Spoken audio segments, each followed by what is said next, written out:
ایک بہت بڑے عالم نے تیرنا سیکھنے کا ارادہ کیا۔ اس نے فن تیراکی پر بہت سی کتابیں جمع کیں اور انہیں بڑی توجہ سے پڑھ ڈالا۔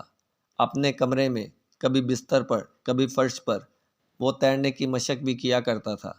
رفتہ رفتہ اس نے یقین کر لیا کہ اب اسے اچھی طرح تیرنا آ گیا اور بغیر کسی اندیشہ کے وہ دریا یا سمندر میں تیر سکتا ہے۔ ایک روز اس نے اپنے تمام شاگردوں، دوستوں اور ہم عصر علماء کو جمع کیا کہ ان کے سامنے دریا میں تیر کر تیراکی کا جوہر دکھائے۔ سب جوک در جوک جمع ہو گئے۔